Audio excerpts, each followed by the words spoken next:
എനിക്കറിയാം. 1-2 പ്രാവശ്യം ഞാൻ അവളെ കണ്ടിട്ടുണ്ട്. നല്ല കുട്ടിയാ. വിജയ്ക്ക് തീർച്ചയായും അവളെ ഇഷ്ടപ്പെടും. എന്താ വിജയ്, എന്താ ആലോചിക്കുന്നത്? അപ്പോൾ ഇങ്ങനെ ഒരു കുട്ടിയായി റിലേഷൻ ഉണ്ടെന്ന് ഡെയ്സിക്കും അറിയായിരുന്നു അല്ലേ? അറിയായിരുന്നു. അപ്പൊ ഞാൻ മാത്രമേ ഇതൊക്കെ അറിയാതിരുന്നുള്ളൂ. എനിക്കതിൽ നിരാശയൊന്നുമില്ല കേട്ടോ. എൻ്റെ വീട്ടിൽ സംഭവിക്കുന്നതെല്ലാം അവസാനം അറിയുന്ന ഒരാളായി ഞാൻ മാറിപ്പോയിരിക്കുന്നു. ഞാനും എൻ്റെ ഭാര്യയും തമ്മിൽ വിവാഹമോചനത്തിൻ്റെ വക്കോളം എത്തിയവരാണെന്ന് ഞാൻ അറിഞ്ഞിരുന്നില്ല. എൻ്റെ മോൾ ആൺകുട്ടിയാവാൻ തീരുമാനിച്ച കാര്യവും അവൾക്ക് ഇങ്ങനെ ഒരു പ്രണയമുണ്ടെന്ന കാര്യവും, എന്തിനേറെ ഞാനൊരു മനോരോഗിയാണെന്ന കാര്യം പോലും ഏറ്റവും അവസാനം അറിഞ്ഞൊരു ഭാഗ്യവാനായിരുന്നു ഞാൻ. ഓർത്താൽ എൻ്റെ ജീവിതം ഒരു വൻ തമാശയും പരാജയമൊക്കെ ആയിരുന്നു അല്ലേ ഡെയ്സി? ഒരിക്കലും അല്ല വിജയ്. അങ്ങനെയൊന്നും ഒരിക്കലും ചിന്തിക്കുകയും ചെയ്യരുത്.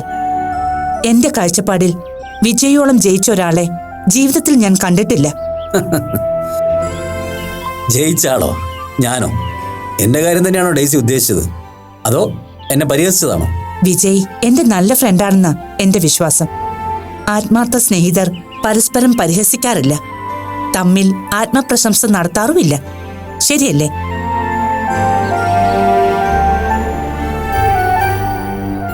ഞാൻ പറഞ്ഞത് ആത്മാർത്ഥമായിട്ട് തന്നെയാണ് വിജയ്.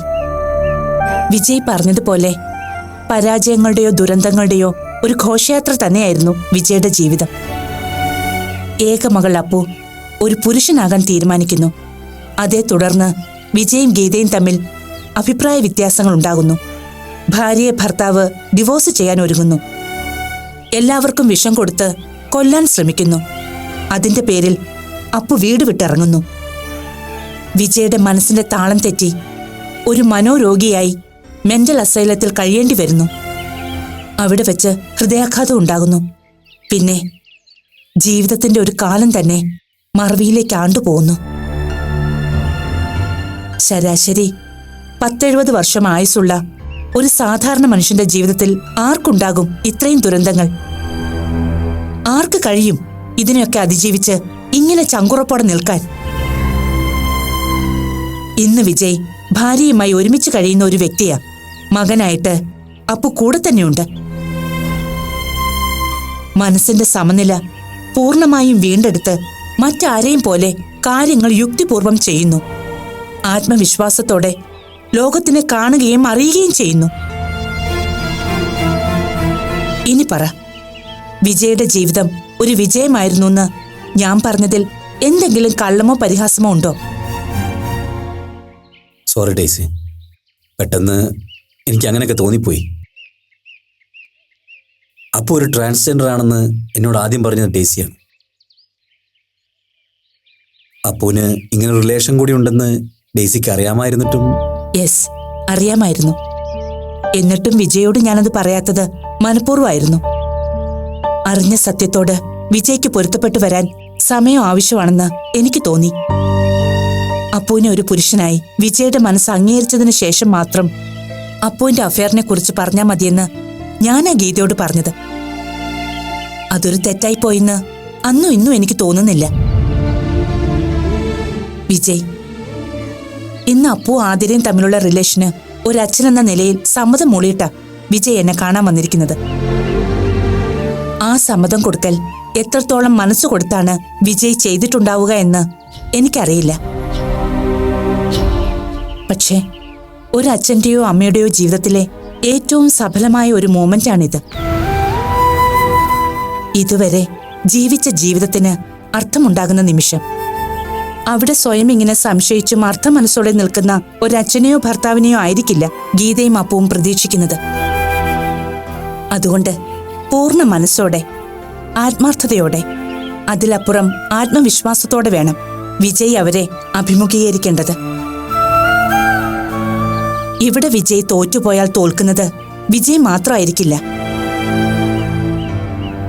ഈ ദുരന്തകാലം മുഴുവൻ വിജയ്ക്കൊപ്പം നിഴൽ പോലെ നടന്ന, വിജയ് അനുഭവിച്ചതിനൊപ്പമോ അതിൽ കൂടുതലോ ദുഃഖങ്ങളും ദുരിതങ്ങളും സഹിച്ച ഗീത എന്ന അമ്മ കൂടിയായിരിക്കും. അതിന് വിജയായിട്ടൊരു അവസരം കൊടുക്കരുത്. അപ്പുവിന്റെ ജീവിതവും പാർട്ട്ണറെയും തെരഞ്ഞെടുത്തു കഴിഞ്ഞു. വിജയുടെയും ഗീതയുടെയും സമ്മതത്തോടെ അവർക്ക് ഒരു നല്ല ജീവിതം ഉണ്ടാകാൻ പ്രാർത്ഥിക്കുക. അതിന് വേണ്ടതൊക്കെ ചെയ്തു കൊടുക്കുക. നമുക്കിനി ചെയ്യാവുന്നത് അതുമാത്രമാണ്. അതുകൊണ്ട് സമാധാനത്തോടെ പോകൂ വിജയ്. സന്തോഷത്തോടെ ഗീതയോടും അപ്പുവിനോടും ഈ കാര്യം പറയൂ. വിജയിൽ നിന്ന് അവരതാണ് പ്രതീക്ഷിക്കുന്നത്. ഞാൻ വിളിക്കാം ഡേസി.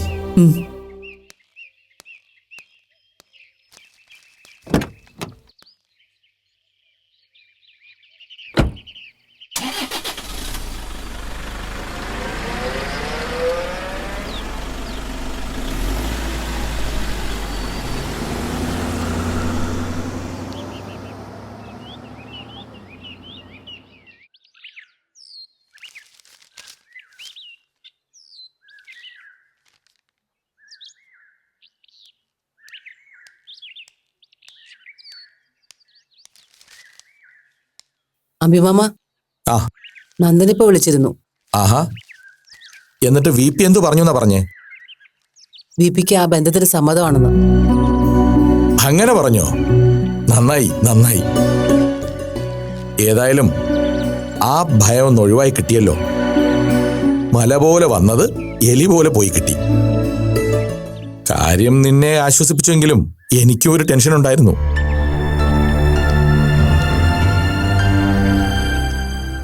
അല്ല, നിന്റെ മുഖത്തെന്താ ഒരു തെളിച്ചമില്ലാത്തത്? കാര്യം നന്ദൻ അങ്ങനെ പറഞ്ഞെങ്കിലും എനിക്കെന്തോ അത് പൂർണ്ണമായിട്ട് വിശ്വസിക്കാൻ തോന്നുന്നില്ല അഭിമാമ. എന്താ അങ്ങനെ?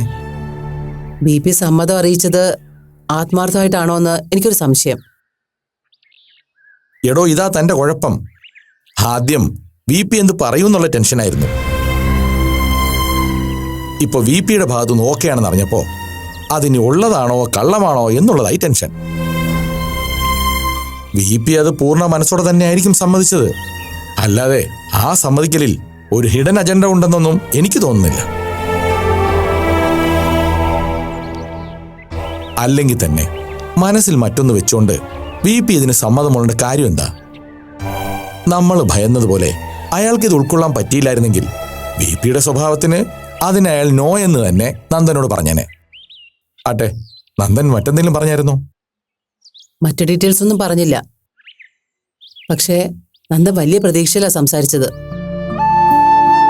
ആദ്യമൊക്കെ വിപി ഭയങ്കര നിരാശയിലായിരുന്നെന്നും പിന്നെ നന്ദൻ കാര്യങ്ങൾ പറഞ്ഞപ്പോ അതിൽ കൺവിൻസ് ആയിട്ടാണത്രേ വിപി സമ്മതം മൂളിയത്. എങ്കിൽ പിന്നെ അതിലിനി സംശയിക്കാൻ ഒന്നുമില്ല ഗീത. പൂർണ്ണ മനസ്സോടെ തന്നെയായിരിക്കും വി പി അതിന് സമ്മതം പറഞ്ഞിട്ടുണ്ടാവുക. പിന്നെന്തിനാ വിപി നമ്മളോട് ഈ സസ്പെൻസ് നിലനിർത്തിയെന്നാ എനിക്ക് മനസ്സിലാവാത്തത്. അതിപ്പോ അയാളുടെ ഒരു തന്ത്രമായിരിക്കാനേ വഴിയുള്ളൂ. കാര്യം വി പിയുടെ ഓർമ്മക്കുറവാണെങ്കിലും അയാൾ അറിയാതെ ഇത്രയൊക്കെ സംഭവിച്ചതിന് സ്വാഭാവികമായും ഒരു നീരസം തന്നോട് തോന്നിയിട്ടുണ്ടാവും. അതിൻ്റെ ഒരു പ്രതിഷേധം പ്രകടിപ്പിക്കൽ. എടോ, അതിനെയൊക്കെ അങ്ങനെ കണ്ടാ മതി. ഏതായാലും സംഗതി വലിയ തർക്കവും ബഹളമൊന്നും ഇല്ലാതെ സമാധാനമായിട്ട് കലാശിച്ചല്ലോ. ഓ, അത് തന്നെ വലിയ കാര്യം. അല്ല, താൻ അപ്പുവിനെ വിളിച്ച് കാര്യം പറഞ്ഞോ? ഇല്ല. എന്നാ പിന്നെ താമസിക്കണ്ട. അപ്പു ആകെ ടെൻഷനിലായിരിക്കും. അതുകൊണ്ടാ പുറത്തേക്ക് പോയത്. താനൊരു കാര്യം ചെയ്യും, അപ്പുവിനെ വിളിച്ച് വിവരം പറ. പാവം, അപ്പുവിനൊരു സമാധാനാവട്ടെ. ഞാനിപ്പോ തന്നെ പറയാം അഭിമാമ. ശരി, ചെല്ല.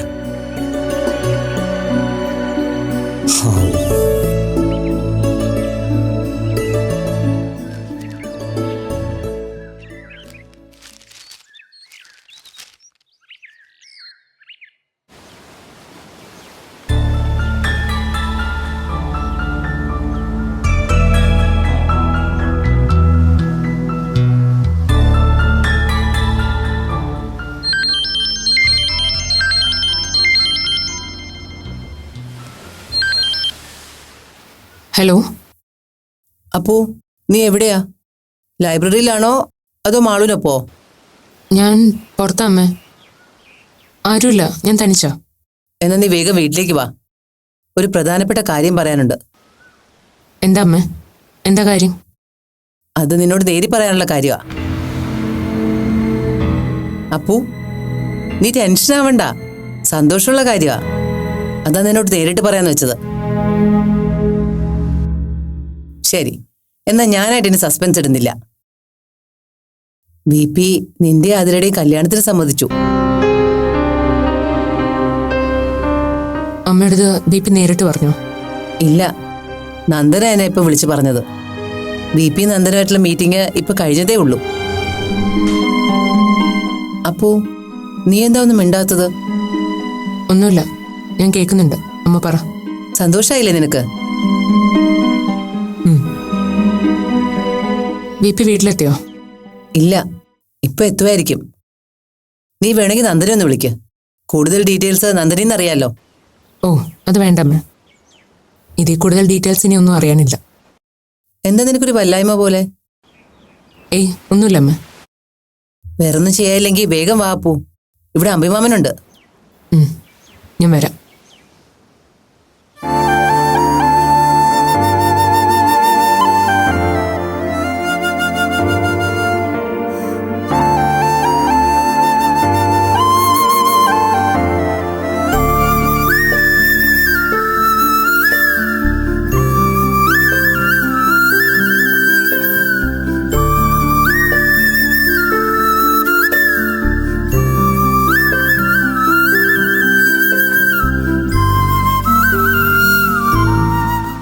ഇങ്ങ് വാ. കടല വേണോ ചേട്ടാ? എന്താ വില? പൊതിക്ക് 10 രൂപയാ. എങ്കിൽ ഒരു പൊതി തന്നേക്ക്. എന്താ മോളുടെ പേര്? ഭാമ, സത്യഭാമ. എവിടെയാ ഭാമയുടെ വീട്? ദേ അവിടെ കോളനിയില്. ഭാമ ഏത് ക്ലാസ്സിലാണ് പഠിക്കുന്നത്? ഞാനിപ്പോ സ്കൂളിൽ പോകുന്നില്ല. അതെന്താ സ്കൂളിൽ പോവാത്തേന്ന്? അമ്മയ്ക്ക് സുഖമില്ല.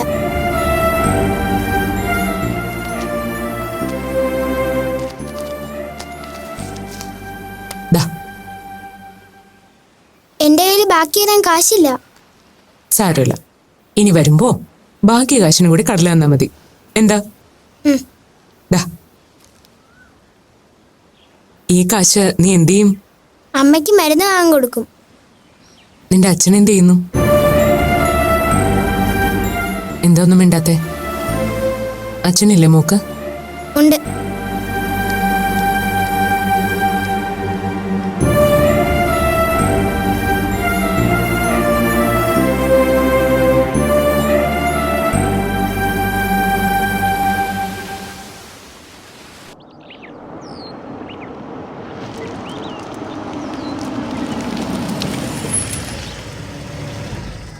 ഗീതേ, ദേ BP എത്തി കേട്ടോ.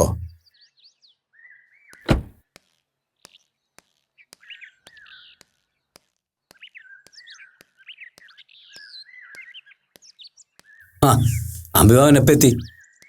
ഞാൻ കുറച്ചു നേരം ആയിടോ. ഗീത പറഞ്ഞു താൻ ആരെയോ കാണാൻ പോയതാണെന്ന്. ഞാൻ നമ്മുടെ അഡ്വക്കേറ്റ് നന്ദകുമാറിനെ കാണാൻ പോയതാ, അപ്പുവിന്റെ കാര്യം സംസാരിക്കാൻ. അറിഞ്ഞടോ, അതും ഗീത പറഞ്ഞു. ഇനി ഞാൻ അറിഞ്ഞതുകൊണ്ട് തനിക്കൊരു പ്രശ്നമുണ്ടല്ലോ എന്ന് കരുതി അറിയാത്ത മട്ടിൽ നിന്നേ ഉള്ളൂ. ശേ, അമ്പിഭാമൻ അറിഞ്ഞുകൊണ്ട് എനിക്കെന്ത് പ്രശ്നം? നന്ദനോട് വിശദമായി തന്നെ കാര്യങ്ങളൊക്കെ ഞാൻ സംസാരിച്ചിട്ടുണ്ട്. അവർ കൂടി സൗകര്യമുള്ള ദിവസം എൻഗേജ്മെന്റിന് റെഡിയാണെന്ന് അറിയിച്ചിട്ടുണ്ട്. ദിവസവും മുഹൂർത്തൊക്കെ അവർ തീരുമാനിക്കട്ടെ. അതല്ലേ അമ്പിഭാമൻ നല്ലത്? ആ, അത് മതിയടോ. അവരുടെ സൗകര്യമാണല്ലോ മുഖ്യം. എന്തായാലും BP താൻ അങ്ങനെ ഒരു തീരുമാനം നന്നായി. നന്ദനോട് ഈ കാര്യം സമ്മതിക്കാനാ പോകുന്നതെന്ന് BPക്ക് എന്നോട് പറഞ്ഞാ എന്തായിരുന്നു? വെറുതെ മനുഷ്യരുടെ തീ തീറ്റിക്കാൻ.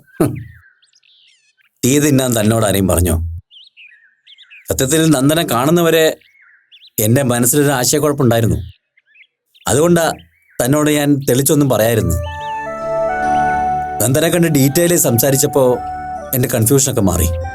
അപ്പോൾ തന്നെ ഞാൻ ഓക്കെ പറയുകയും ചെയ്തു. അത് മാത്രമല്ല, അതല്ലാതെ വേറൊരു ഓപ്ഷനും നമ്മുടെ മുന്നിൽ ഇല്ലല്ലോ, അല്ലേ അമ്പിഭാമ? അതെ, ആ കാര്യം ഞാൻ ഗീതയോട് സൂചിപ്പിച്ചിരുന്നു. എന്തായാലും കാര്യങ്ങൾ ഏകദേശം ഒരു ധാരണയായല്ലോ. ഇനിയിപ്പോ VP പറഞ്ഞതുപോലെ ഡേറ്റ് മുഹൂർത്തം ഒക്കെ അവര് തന്നെ തീരുമാനിക്കട്ടെ. അപ്പോ ഇവിടെ അപ്പൊ പുറത്താരെ കാണാൻ പോയിരിക്കുക. ഇപ്പൊ വരും. വരുമ്പോ താൻ തന്നെ ഇത് പറഞ്ഞാൽ മതി. ഞാൻ ഈ വേഷമൊക്കെ ഒന്ന് മാറട്ടെ.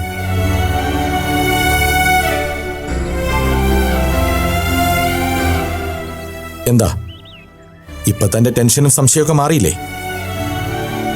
എടോ VP പൂർണ്ണ മനസ്സോടുകൂടിയാണ് നന്ദനോട് സമ്മതിച്ചതെന്ന് ഇപ്പൊ തനിക്ക് ബോധ്യമായില്ലേ? എന്താ ഇനി ഈ കാര്യത്തിൽ തനിക്ക് ഡൗട്ടുണ്ടോ? ആ, എന്നാ താൻ കേട്ടോ, അങ്ങനെ ഒരു സംശയവും ഇനി തന്റെ മനസ്സിൽ വേണ്ട. എടോ VP പറഞ്ഞൊരു കാര്യം താൻ ശ്രദ്ധിച്ചോ? അത് സമ്മതിക്കാതെ വേറെ വഴിയില്ലല്ലോ എന്ന്. എന്താണോ അതിന്റെ അർത്ഥം? എടോ VPക്ക് അറിയാം അത് സമ്മതിച്ചില്ലെങ്കിൽ അപ്പുവിന് വീണ്ടും നഷ്ടമാവുമെന്ന്. അത് VP ആഗ്രഹിക്കുന്നില്ല. പിന്നെ ഉള്ളിന്റെ ഉള്ളിൽ അയാൾക്കൊരു സങ്കടം കാണും. ഇതേ കമ്മ്യൂണിറ്റിയിലുള്ള മറ്റൊരാളെ കൂടി സ്വന്തം കുടുംബാംഗമായി കാണണമെന്ന് പറയുമ്പോ ആ അതൊക്കെ പതുക്കെ അങ്ങ് മാറുന്നേ. പിന്നെ നന്ദന്റെ ആവശ്യം കല്യാണത്തിന് മുമ്പ് നമ്മുടെ ഭാഗത്ത് നിന്ന് ഒരു കൺഫർമേഷൻ കിട്ടുക എന്നുള്ളതായിരുന്നല്ലോ. അതിപ്പോ ഏതായാലും നമ്മൾ കൊടുക്കുന്നുണ്ടല്ലോ. പക്ഷേ കല്യാണം കുറച്ചു കഴിഞ്ഞ് നടത്തിയാൽ മതിയെന്നാ എന്റെ അഭിപ്രായം. അപ്പോ അങ്ങനെ തന്നെ അമ്പിമാമ പറഞ്ഞിരിക്കുന്നേ. അത് ചികിത്സയും പഠിത്തവും ഒക്കെ ഒരു കരയ്ക്കെത്തട്ടെ. അതാവും നന്ദനും താല്പര്യം. അതെ, ആ കാര്യം നന്ദനോട് സംസാരിച്ചിരുന്നു. അപ്പു എന്താ പറഞ്ഞത്? ഉടനെ എങ്ങാനും വരുമോ? എടോ അപ്പുവിനെ കൂടി കണ്ടിട്ട് ഇറങ്ങാലോ എന്ന് കരുതിയിട്ടാ. അപ്പു ഇപ്പൊ വരും. അമ്പിമാമൻ അപ്പുവിനെയും കണ്ട് ഊണും കഴിഞ്ഞിറങ്ങിയാ മതി. ആ, ഇനിയിപ്പോ അത്രേ ഉള്ളൂ. വൈകിട്ടത്തെ വണ്ടി പിടിക്കാം. ആ, താൻ VPയുടെ അടുത്തേക്ക് ചെല്ലേ. ശരി.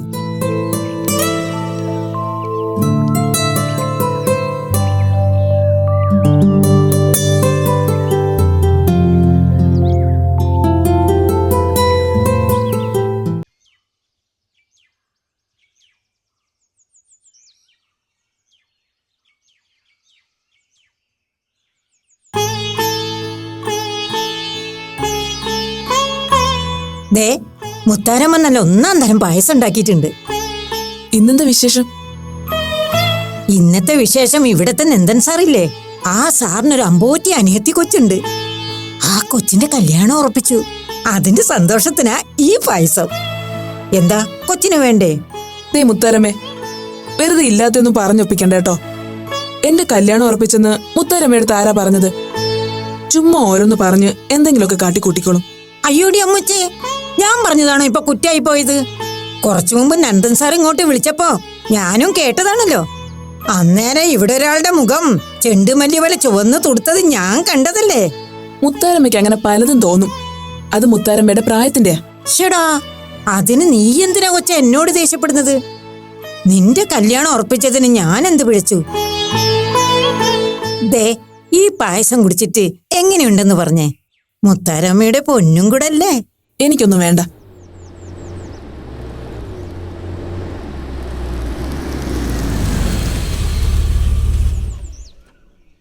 ദേ, നന്ദൻ സാറ് വന്നു.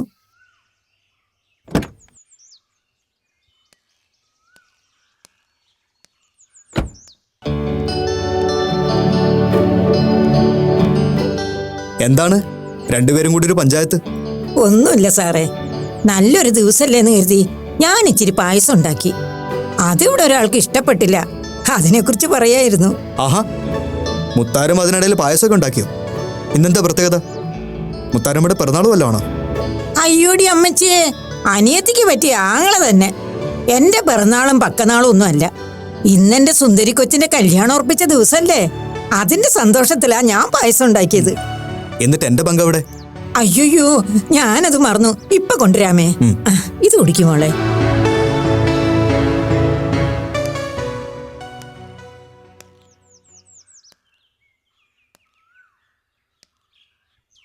എന്തായാലും ആ കടമ്പ കടന്നു കിട്ടിയെന്ന് പറഞ്ഞാൽ മതിയല്ലോ.